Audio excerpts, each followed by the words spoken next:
on fire, fire, fire, fire, fire, fire, fire, fire, feet on the moon. Hearts on fire, fire, fire, fire, fire, fire, fire, fire, fire, feet on the moon. Opuzira wiri ulendoku ema. Tikulandireni abale ndi alongo okondeka mwa Ambuye pano pa tiyankhuleni Ambuye. Lero ndi Lamulungu la 4 la Pasaka, ndipo ndi Lamulunguso la Yesu amene ali Mbusa Wabwino, komanso lomweli ndi Lamulungu limene limatchedwa la mayitanidwe, ena chiyitanidwe. Chifukwa chake siku la lero anyamata osiyanasiyana ali madera osiyanasiyana ali ndi misa yawo imene chifukwa limatchulidwa lero Vocation Sunday. Ndipo tiyeni tikhale pomwepo kuti timve kuti Mulungu lero watikonzera zotani. Mawu oyamba akuchokera m'buku la ntchito za atumwi mutu 2 ndime ya 14 kudzapitiriza ndi ndime ya 36 kulekeza 41. Amene akutiwerengera mawu oyamba ndi Anovis Yasinta Fusantima, achipani cha Sistery a Daughters of Wisdom, kuchokera ku Martyrs of Uganda Parish, Vumbwe, mu Archdiocese ya Blantyre. Mawu achiwiri akuchokera mu kalata yoyamba ya Petro woyera 1 Petro mutu 2 ndime ya 20 kulekeza 25. Amene akutiwerengera mawu achiwiri ndi Anovis Grace Gonani, achipani cha Sistery a Daughters of Wisdom, kuchokera ku Martyrs of Uganda Parish, Vumbwe, mu Archdiocese ya Blantyre. Mawu a mtengo wabwino akuchokera mu mtengo wabwino wa Yohane woyera, Yohane mutu 10 ndime ya 1 kulekeza 10.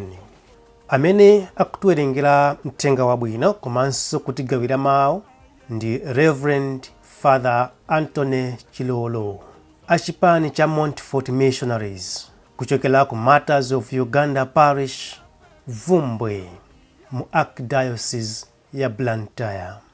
Mulungu adansankhula kuti akhale Ambuye ndi Mpulumutsi. Mawu oyamba. Mawu a m'buku la ntchito za atumwi mutu 2 kuyamba ndime ya 14 kenaka 36 kulekeza ndime ya 41. Petro adayimirira pamodzi ndi atumwi ena aja 11, ndipo iye adanena mokweza mawu kuti, inu Ayuda ndi inu nonse okhala ku Yerusalemu kuno, tamverani ndipo mumvetsetse bwino mawu anga. Aisraeli wonse adziwe ndithu kuti Yesu uja inu mudapachika pa mtandayu, Mulungu adansankhula kuti akhale Ambuye ndi Mpulumutsi. Pamene anthu aja anamva zimenezi zidawalasa mtima, ndipo adafunsa Petro ndi atumwi ena aja kuti, abale, tsono ifeyo tichite chiyani? Petro adawawuza kuti, tembenukani mtima, ndipo aliyense mwa inu abatizidwe m'dzina la Yesu Khristu. Mukatero machimo anu akhululukidwa, ndipo mudzalandira mphatso ya Mzimu Woyera. Paja zimene Mulungu adalonjeza zija, adalonjezera inuyo, ana anu, ndiponso anthu onse okhala kutali, onse amene Ambuye Mulungu wathu adzawayitana. Petro adalankhulanso mawu ena ambiri, nawachenjeza kuti, muthawe maganizo opotoka a m'badwo oyipa uno. Pamenepo anthu amene adamvera mawu akewo adabatizidwa, ndipo tsiku limenelo anthu ngati 3,000 adawonjezedwa pa gulu lawo. Mawu a Ambuye. Tithokoze Mulungu. Koma tsopano mwabwerera kwa Mbusa, amene ndi okuyang'anirani. Mawu achiwiri. Mawu a nkalata yoyamba ya Petro woyera. 1 Petro mutu 2, kuwerenga ndime ya 20 kulekera 25. Kodi pali chiyani choti nkukuyamikirani ngati mupirira pamene akumenyani, chifukwa choti mwachimwa? Koma mukapirira zowawa mutachita zabwino, apo mwachita chinthu chovomerezedwa ndi Mulungu. Khalidwe otere ndi umene Mulungu adakuyitanirani. Paja Khristu nayenso adamva zowawa chifukwa cha inu, nakusiyirani chitsanzo kuti muzilondola mapazi ake. Iye sadachitepo tchimo lililonse, ndipo sadanene bodza lililonse. Pamene anthu ankamuchita chipongwe, iye sadabwezere chipongwe. Pamene ankazunzika, iye sadaopseze, koma adapereka zonse kwa Mulungu, amene amaweruza molungama. Khristu mwini wake adaseza machimo athu thupi lake pa mtanda, kuti machimo tikhale ngati akufa, koma pakusata chilungamo tikhale amoyo ndithu. Munachiritsidwa ndi mabala ake. Munali ngati nkhosa zosokera, koma tsopano mwabwerera kwa Mbusa, amene ndi okuyang'anirani. Mawu a Ambuye. Tithokoze Mulungu. Mawu a Uthenga Wabwino monga adalembera Yohane woyera. Ulemu kwa inu Ambuye. Yohane mutu 10, kuyamba ndime ya 1 kuzalekeza ndime ya 10. Yesu ananena kuti, kunena zona, munthu wolowa mukhola la nkhosa osazera pa khomo, koma kuchita kukwerera pena, ameneyo ndi wakuba ndi olanda. Koma munthu wolowera pa khomo ndiye m'busa wa nkhosazo. Iyeyo mulonda amamsekulira. Nkhosa zimamva mawu ake, ndipo amaziyitana mayina nkhosa zakezo na azitulusa. Akazitulusa nkhosa zake zonse, amazisogolera izo kumamusatira, chifukwa zimaziwa mawu ake. Mlendo sizimusatira ayi, zizamuthawa chifukwa siziziwa mawu a alendo. Yesu adawaphera fanizoli, koma iwo sadamvese zimene ankawauzazo. Tsono Yesu adatinso, ndithu ndikunenesa kuti ine ndine khomo la nkhosa. Ena onse amene adabwera ine ndisanafike ngakuba ndi olanda, koma nkhosa sizinawamvere. Khomo ndine. Munthu akalowera pa ine azapulumuka, azizalowa ndi kutuluka, ndipo azapeza chakudya. Wakuba amangozera kuba, kupha ndi kuwononga. Koma ine ndidabwera kuti nkhosazo zikhale ndi moyo, moyo wake ochuluka. Uthenga wa Ambuye. Ulemu kwa inu Ambuye Yesu Khristu. Abale ndi alongo okondeka mwa Ambuye, monga tanena pachiyambi paja kuti siku la lero ndi siku lalikulu la Mulungu lachiyitanidwe, Vocation Sunday. Ndipo mawu amene tawamva siku la lero akukamba za Mbusa wabwino. Ndipo tikuona kuti Ambuye Yesu akusimikiza makamaka siku la lero kuti iwo ndiye khomo lolowera mukhola. Kuti siku la lero mawu amenewa a Yohane 10 kuyamba ndime ya 1 kuzalekeza 10 akutiphunzitsa zotani mawu a Uthenga Wabwino.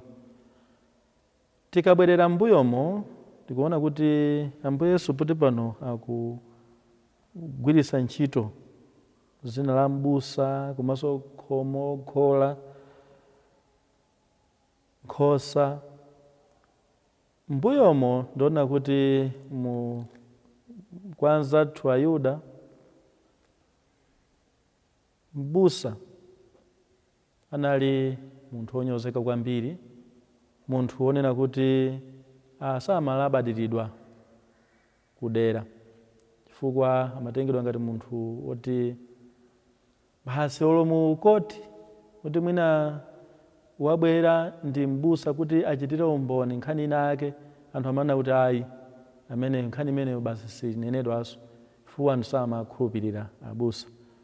Nditi kuona kuti Ambuye Yesu akugwiritsa ntchito mawu amenewa, tikuona kuti Ambuye Yesu kwambiri olonso ngati tikanena siku limene Ambuye Yesu ali mwana pa 25 atabadwa, Uthenga Wabwinonso kuyamba unapita kwa anthu ngati amene wawa abusa.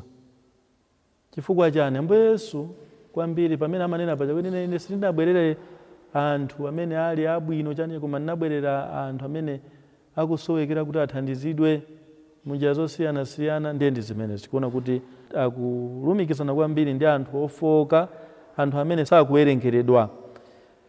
Koma siku la lero tikumva za Mbusa amene ali Mbusa wabwino. Kalekale lomwero anthu amayika ziweto zawo mukhola limodzi, ndipo usiku amaziyang'anira amakhala mmodzi, ndipo akamaziyang'anira amakhala kuti azibusa ena apita kukapuma. Koma mmamawa kukachako timapezeka kuti anthu aja amabwera ndikuzayima pa khomo ndikumayitana nkhosazo kuti zituluke. Ndiye nkhosa zija zinali zoti zinazolowera kwambiri liwu la Mbusa wawo, ndipo zimazindikira kuti wayitana ndo wakuti, ndipo zimatuluka. Chifukwa mmakhala kuti muli ziweto za abusa osiyanasiyana, ndipo mapezeka kuti munthu akabwera, Mbusa akabwera ndikuyitana, amaziwa kuti apapa ifeyo ndi amene tayitanidwa, ndipo zimatuluka ndikusata Mbusa amene wayitanawo. Liwu ndi limene linali kusatiridwa. Ndiyeno lero pano pamene tikuchita chaka ichi cha mayitanidwe komanso chaka cha Mbusa wabwino, tikuona kuti Ambuye Yesu nawonso ali ndi chinthu choti atiphunzitse. Mbusa wabwino timuzindikira bwanji? Akutiuza Ambuye Yesu apa kuti Mbusa wabwino tingamuzindikire ngati cholinga chake chili chopereka moyo, ngati cholinga chake chonse sichofuna kuti kukhutitsa mimba yake kapena kufuna kuti azitchukitse yekha, ndi kuti amene yoyo ndi Mbusa wabwino amene apanso atiuza kunena kuti Ambuye Yesu adabwera kuti nkhosa zawo zikhale ndi moyo ndipo moyo wake ochuluka.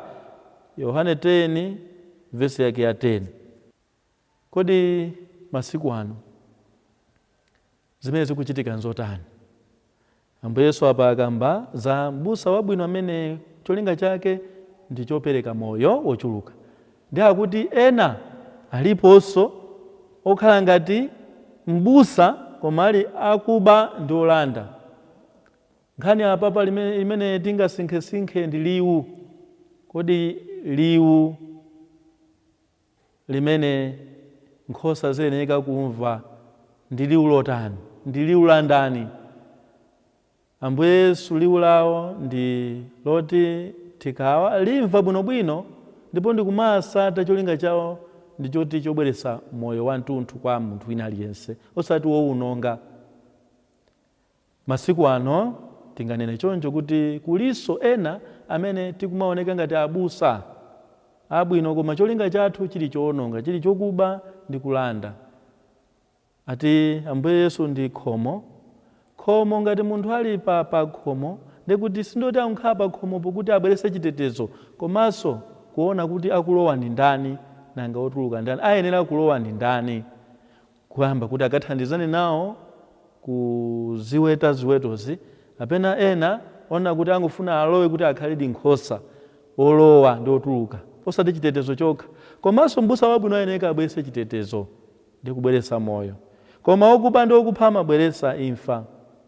Masiku amene wakoti sitikukumana ndi anthu amene tikumaoneka ngati abusa koma ali owononga.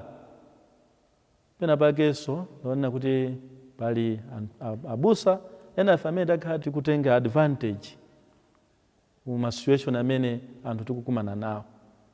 Peza kuti mwina kumakhala kumaoneka pamaso pa anthu ngati mbusa pisira bwinobwino kuoneka kuti koma ali munthu ona kuti chimene akulinga sichofuna kubweresa moyo koma kubweresapo phindu pa iye, phindu tionepo. Ndi Ambuye Yesu akunena kuti liwu tizimvesera liwu limene likutiyitana mwina kuti ndi mbusa amene liwu lake ndilotani, ndilofuna kuti litipase moyo ife kapena litiononge. Nzomvesa chisoni kuti masiku ano anthu ambiri tikusatira azibusa amene ali pamenepo kuti mwina ationonge, ndi timakhulupiriranso kwambiri. Azibusa amene ali kuti angofuna akhutise zimimba zawo, azibusa amene angofuna kuti atchukise zina lawo, ndi amene ife timakhulupirira kuti kwakuti utamva liwu labwino tipiteko. Mapeto mwake ndi pamene timazindikira kuti sindikuti ndi mbusa wabwinoto. Ifenso makolo timalonjeza ana athu kuti ife tifuna tikhale mbusa wabwino chanja ndi ife mbusa wabwino kwa tiyeni tikhale ndi udindonso onesa ana athu chisanzo chabwino. Tisama uonese ngati mwina ana athu tifuna tiapase moyo koma tikuwaononga. Pali makhalidwe ena amene timasekerera makolo ana athu amenewo angatipangisa ife kukhala mbusa osati wabwino koma woyipa. Izi zikundikumbusa za ife amene takhala tikusunga ana amasiye. Kumapezeka kuti tikulandira ukuzithandizo kumaoneka ngati abwino osunga ana amasiye koma tikufuna tizizilemeresa tokha amene tikufuna tikukhutise mimba zathu zokha. Tiyeni tikhale abusa abwino owonesesa kuti tikupereka moyo osati imfa. Zikundikumbusanso banja lina limene limauza ana awo kuti kumafuna kuwalesa kuti ati asamamwe mowa, ndeni kuwaonesa botolo la kastelo mmene mujamo kumana kuti mukuona botolo la kastelo ana botolo iliro ndi poison, musazamwe iyayi ndi poison.